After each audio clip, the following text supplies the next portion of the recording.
أعوذ بالله من الشيطان الرجيم بسم الله الرحمن الرحيم. This is an end of quarter review. This is the third quarter of Ramadan 1446, and it will be a little bit rambling because there's a few quite big things to say, mainly about the Qur'an. So here's where we were at the end of last quarter. And the first thing that came up was an ayah from the Qur'an ending in Bismillah ar-Rahman ar-Rahim, Wallahu ma'as-sabirin. So this is Surah Al-Baqarah, and sabr with the root sad ba uray, to bind, to be patient or persevere. So sabr also in Surah Al-Asr, وَتَوَصَّوْا بِالْحَقِّ وَتَوَصَّوْا بِالصَّبْرِ. So sabr Qur'an is something my mum, and I imagine many other South Asian mums, said a lot, and it's something that is very pertinent at the moment. This has been a quarter of discovery of Imam al-Ghazali. So I had heard of him many years ago. I bought a book, this book here, the Book of Knowledge, and I didn't know what it was really, and it was only this week, many years after I first bought it, that I found out it was the first volume in a 40-volume series, which I think is called something like Ihsan Ulum ad-Din. Incorrect, it's actually called Ihya Ulum ad-Din. So the revival of the religious sciences, and it has been eye-opening, and I mean very, very, very skimming of the surface. So Sheikh Abdul Hakim Murad has many lectures on YouTube about Imam al-Ghazali, and I was watching one of his lectures around book 7, which is around intention, purity and truth, or niya, ikhlas and haqq. So more mistakes, it's book 37, not 7, and truth is sidq, not haqq. One lesson: actions are easy and intentions are hard, and we often don't interrogate our intentions honestly enough, vigorously enough, openly enough. We assume that we are good, which runs into problems. So a question for myself: what are the states of the nafs, the soul self, and how does it change?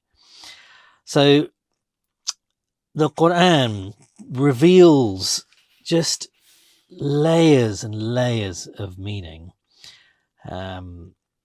Again, Sheikh Abdul Hakim Murad, in an interview he gave, when asked what's your favorite verse of the Qur'an at the moment, he said that's like saying what's your favorite wave in the sea. So something emerges every moment that you are with it or paying attention to it, and they are just layers and layers of beauty. So Surah Al-Baqarah verse 255 is a very famous ayat al-Kursi, which people have dived into that and written reams. That's one for another day. There's an ayah a few later about a parable of Hazrat Abraham, which I still don't really understand, about giving life after death or bringing people back, and for birds. So it's interesting. Does this mean I'm not ready to understand it? So the next day, this ayah was something that I've been thinking about just a lot. It translates to those who spend their wealth. الذين ينفقون في سبيل الله, ينفقون أموالهم, their wealth, في سبيل الله, and then do not follow what is spent with reproach or abuse. have their reward, ajr, with their Rabb, their Lord. They will not suffer fear, nor will they grieve. So this just was knocking around my head for hours.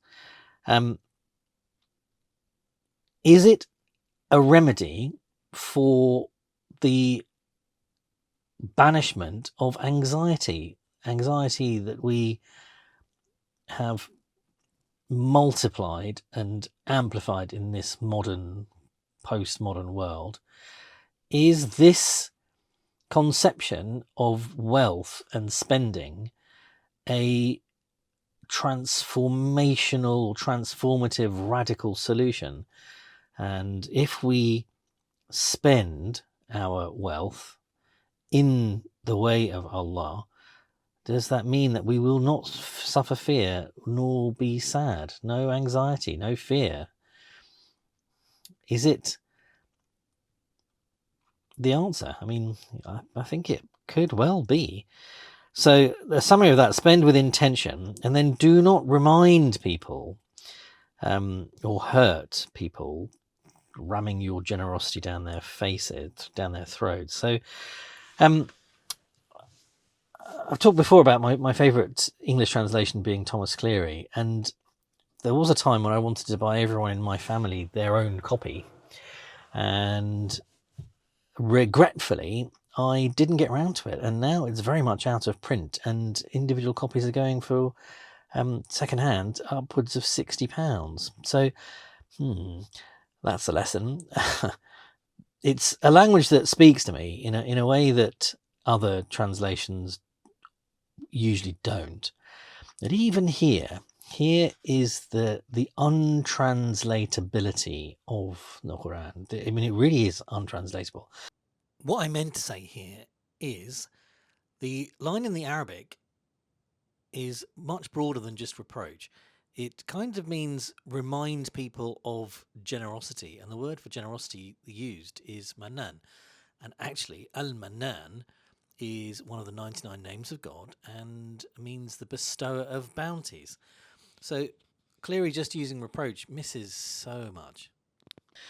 So even my favourite English translation misses a great deal, including like a resonance with one of the 99 names of God.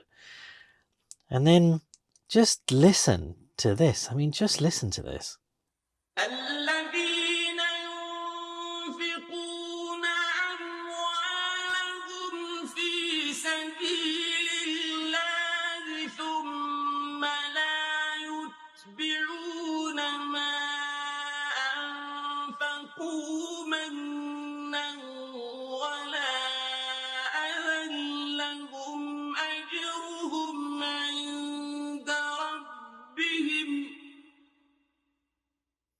لهم أجرهم عند ربهم ولا خوف عليهم ولا هم يحزنون.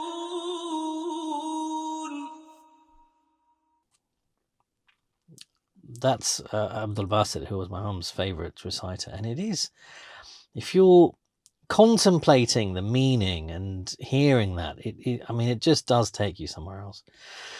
So, as usual, questions. What is ajr? And what does it mean to grieve? All right, next day. So, finishing Surah Al-Baqarah, it is just something enormous, monumental, just, I mean, huge. And I've read it a couple of times, this in pieces, all the way through, but also in pieces in Ramadan. And, you know, how do we relate to it? How do we understand it? How do we, most importantly, live it? And again, I'm drawn back to Imam al-Ghazali, actions are easy and intentions are hard. And the idea of wirt, having a regular practice of reading the Qur'an. So, you know, I've never finished the Qur'an in Ramadan. In my head, one juz is too much. But actually, I finished a juz in one day this week. So the block was in my head. Modelling. Who can we model? Who can help us understand what the enactment of the Islamic principles in the Qur'an is. So I've written Sahaba first, the companions who experienced the Prophet in their lives, so met him, in a way, because my knowledge of the Prophet sallallahu alaihi wasallam's life is rudimentary, Rasulullah, and we've been watching The Message this week, which is quite interesting. It feels that actually, as a model, our Prophet is too out of reach, too perfect, too gleaming and wonderful, and just feels out of reach, perhaps. So the Sahaba as a group of people who are maybe more accessible. That's what I was thinking about this week. Read Surah Sajda, again, as a following on from a story from Sheikh Abdul Hakim Murad, and there is something about the messages feeling sometimes as if you want to resist them, and it's really interesting because I read it again just the same day, and it didn't. The resistance just melted away. The resistance from me melted away, and thinking of analogies for reading the Quran, and watching the sea in your favorite wave emerging, but also reading the Quran is a bit like painting a house or painting a wall. You need to prepare a wall by sanding it down, cleaning it down, getting rid of all of the grease and the dirt, and getting a rough surface so that it takes paint, so that it's not too smooth. Then you add a primer, you have a primer coat, and then you add more and more layers of paint until you've got the finish that you want, a final finish that is even and unblemished, and genuinely showing off that deep color. And I'm wondering if we humans are like that when it comes to reading the Quran, and that we have to be prepared. We have to prepare ourselves. We have to sand something down, then we have to put on a primer layer, a base coat, and then build up our understanding or our color, sort of coat by coat. And this ayat in Surah Al-Sajda is around the nature of a human being, and what constituents, and the kind of majesty of being, or nobility of being human, because we contain, or we are from ruh, Allah's ruh, Allah's spirit, light, the divine energy, whatever that is. I don't think anyone wants to really know. So we have this ruh breathed into us, and then we have the hearing, and we have sight, and we have feelings. But only one of the words for feelings. We have feelings that are kind of overwhelming. And despite all of these barakat, these blessings, and we are ungrateful. We are ungrateful. And then the moon has been hiding. It's been very low in the sky the last couple of days. It's harder to see, and that kind of magic of the glimpse of the moon sometimes feels like the way that the Quran ebbs and flows, and sometimes becomes more. It's not like it's accessible. More, the light of it shines out, and you catch it, and then you disappear. You disappear, not it. And the larger section in which verse ayah 2 number 262 comes is all about wealth and spending and charity and interest and accounts or accountability. And I think my lesson there was give it away. So that was the quarter, inshallah. 7 entries, 10 recitations. I don't know really what that means. It very much is the month of the Quran, Ramadan. It is the miracle of our Prophet, the Quran. So if anyone hasn't, I mean, I would say just read it. Obviously, you know, yes, read it. But there are ways of reading it. You know, you've got to sand yourself down. I would find a translation that speaks to you, because some of them I find in English very clunky, and obviously the real magic is to understand the Arabi, the original Arabic, which is like nothing else. Is I am discovering more and more. And we are in the last 10 nights of Ramadan, inshallah, when the Qur'an was the first bit of it was revealed in a cave, and the angels come down to visit and give us peace until the morning. So I wish everyone a blessed Ramadan. Assalamu alaikum wa rahmatullahi wa barakatuh.